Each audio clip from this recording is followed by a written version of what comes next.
One of the most feared events in one's life once was death.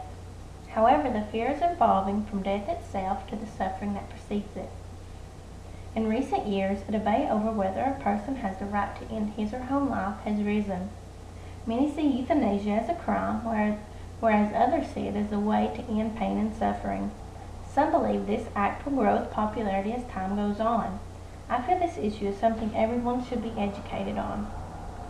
I first learned about euthanasia my freshman year of college when I attended EKU. My English professor assigned the class to watch a documentary of a man who left the United States to undergo euthanasia. We had to write a reaction of our response to the documentary. The documentary was very emotional, and the assignment sparked my interest in the topic, resulting in my want to research more of what euthanasia really was. What is euthanasia? We have all heard about euthanasia in animals, but it is just now regaining popularity for ending human lives.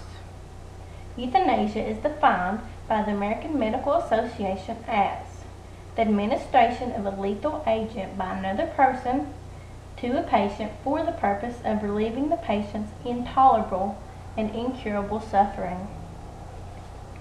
The terms of euthanasia and assisted suicide are sometimes used interchangeably. However, they differ.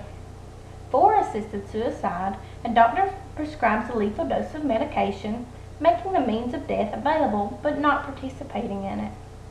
Euthanasia involves the direct involvement of the doctor in the death of the patient. There are two types of euthanasia, voluntary and non-voluntary.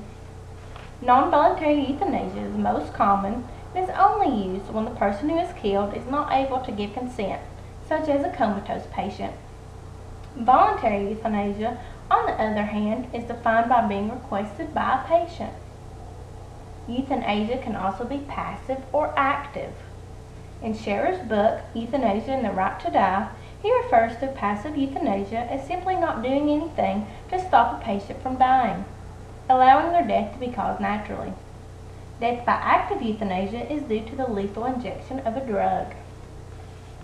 Euthanasia is not legal in the United States. However, assisted suicide is illegal in Oregon.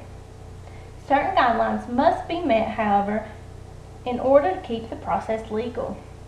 The only way a patient can be written a prescription by a doctor that will inevitably aid them in ending their own life is if they have a terminal illness that will cause death in roughly 6 months or less. It is not unusual for those who want to end their lives to seek help elsewhere. Many other countries, such as the Netherlands, are seen as a refuge for ending pain and suffering.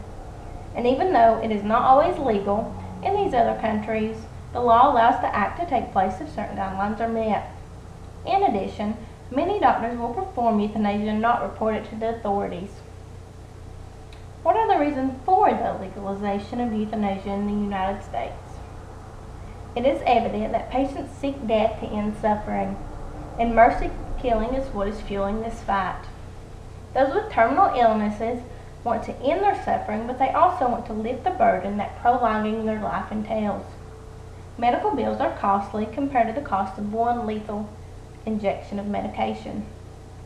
There are many organizations such as the National Hemlock Society and Washington Citizens for Death and Dignity, which are created to allow people to exercise their right to control when they ultimately die.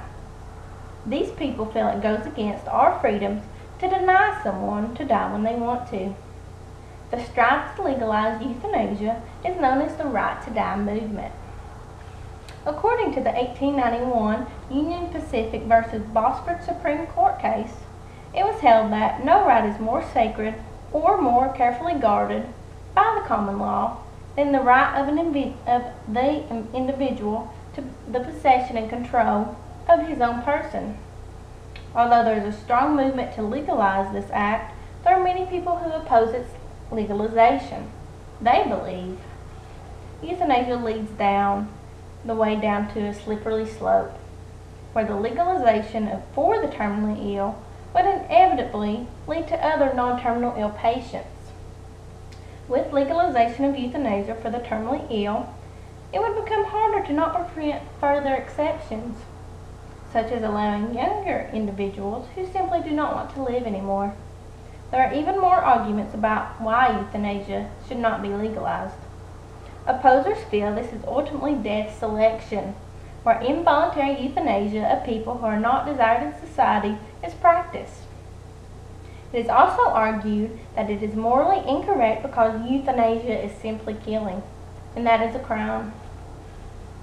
Taking many of these accounts into consideration, many believe that legalization of euthanasia would better help with pain and suffering of individuals.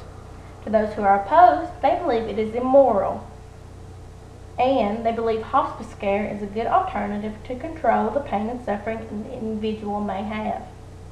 Suffering should not be on the forefront of the minds of the terminally ill patients who do not have that much time left. Euthanasia is a complex choice, but it is gaining even more popularity as time progresses, despite the fact that technology and medicine are at its finest.